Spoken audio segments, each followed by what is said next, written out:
La internacionalización de una empresa es el proceso por medio del cual la organización crea las condiciones para preparar la salida al mercado internacional de la organización, entendida esta como la posibilidad de insertarse en dicho mercado o ampliar o sostener la vinculación al mercado internacional. Esto quiere decir que para hablar de un proceso de internacionalización, primero debemos articular la dinámica organizacional interna, la estrategia organizacional, la filosofía de la institución en función de este mercado internacional. Salir a los mercados internacionales no debe ser una aventura, no debe ser una decisión coyuntural, resultado de algún tipo de crisis, sino una idea pensada estratégicamente que ayude a alimentar el proceso de desarrollo de la empresa. Una pequeña y una mediana empresa pueden prepararse, pueden crear condiciones para poderse adaptar, para poder entrar y poder permanecer en los mercados internacionales. Es importante tener en cuenta que las economías que más crecen son de mercados emergentes. Las empresas colombianas que pretendan internacionalizarse deben mirar con ojos a países como Brasil, India, Chile, China, etcétera, que son mercados interesantes para el presente y el futuro.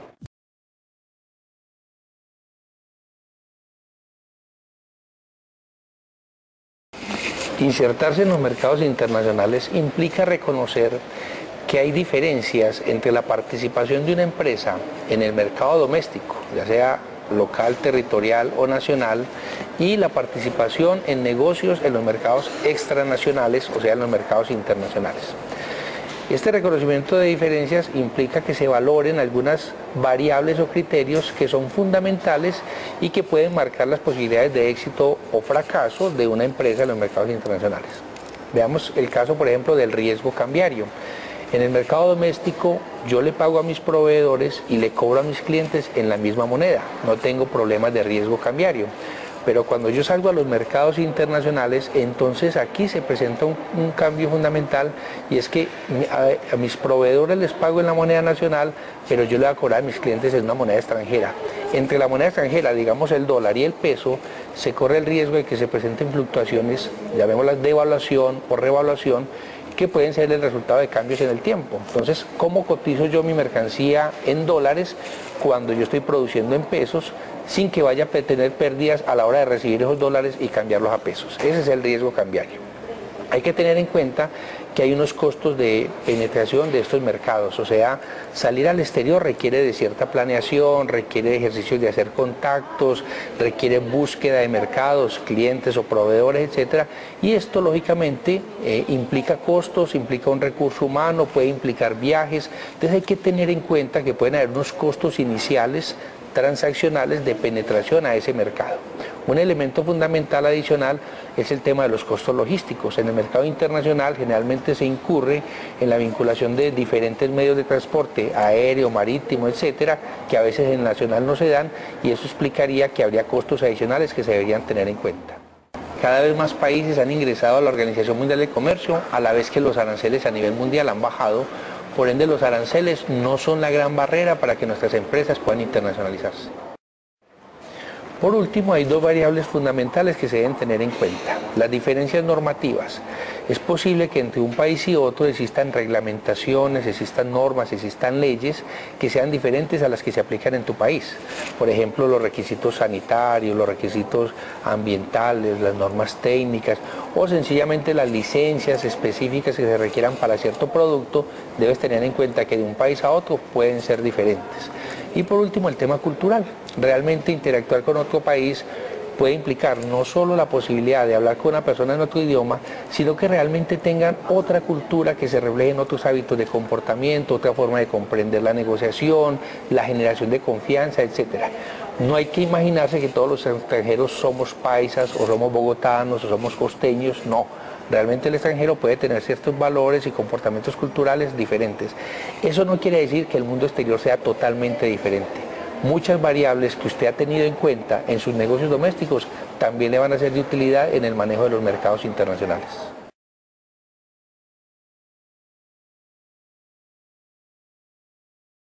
Somos dados a creer que la internacionalización de las empresas es el proceso de exportar en el mercado internacional. Realmente exportar puede ser una manera de participar en los mercados internacionales.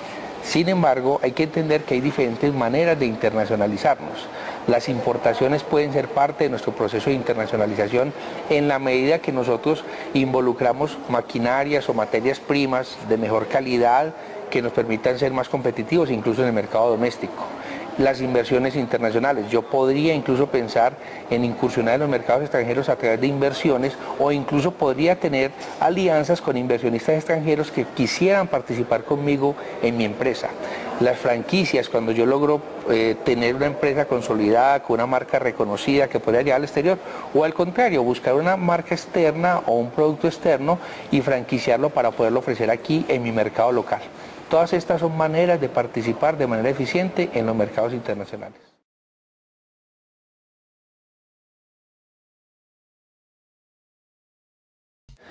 Aunque se podría decir que internacionalizarse no es una obligación, la realidad es que el proceso de internacionalización se ha vuelto casi que inevitable para las empresas. La vinculación de nuestro país a los mercados internacionales, la apertura económica y la firma de tratados hace que incluso empresas que hoy solamente estamos en el mercado doméstico estemos siendo afectadas positiva o negativamente por la internacionalización, o sea, por los mercados internacionales. Competidores extranjeros, competidores nacionales que utilizan insumos importados, nosotros mismos compramos insumos a proveedores nacionales pero que los están importando, etcétera, hacen que la internacionalización sea un proceso casi que inevitable. Pero más que pensar en si es necesario o no, hay que entenderlo como una gran oportunidad. Las empresas que deseen competir en los mercados modernos, que deseen permanecer incluso en los mercados locales, deben estar preparados incluso para competir con proveedores y con competidores internacionales. Hay una gran realidad, la realidad de que los mercados se abren, de que los mercados se conectan y nosotros directa o indirectamente estamos conectados con esos mercados internacionales. Entonces pensemos que la internacionalización podría ser un gran paso, incluso de la pequeña y la mediana empresa, para avanzar en su proceso de desarrollo. Ya no es suficiente que yo crea que puedo competir con empresas locales, sino que yo me prepare para poder ser competitivo enfrentando incluso a empresas extranjeras en los mercados internacionales o empresas extranjeras que participan en mi mercado. Entonces la internacionalización es una gran oportunidad para nuestras empresas. La mayor parte de los flujos internacionales de exportaciones son entre los mercados desarrollados. La explicación es que lo que más se está intercambiando a nivel mundial son productos con alto valor agregado, innovación y desarrollo tecnológico. Si queremos internacionalizarnos, debemos fortalecer nuestra innovación y agregar valor a nuestras mercancías.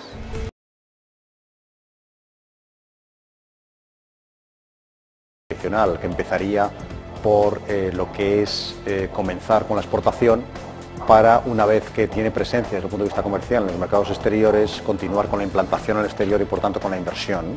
Es decir, esta es como decía, pues el camino que tradicionalmente se ha defendido, pero lo que estamos observando hoy en día es que el tipo de internacionalización varía en distintas formas. Es decir, ese tipo de pauta tradicional también se sigue produciendo, pero de forma prácticamente minoritaria, y por el contrario, actualmente pues hay empresas que directamente dan el salto a la implantación exterior sin haber pasado, por ejemplo, antes por exportación, o que llegan también a algún tipo de acuerdo de cooperación empresarial con empresas extranjeras y por lo tanto tampoco se inician su internacionalización en la exportación, y por consiguiente, bueno, en fin, digamos que la tipología de internacionalización que observamos hoy en día es mucho más variada de lo que decían las teorías tradicionales y lo que posiblemente era también, o seguramente era también, pues hace 10 o 15 años.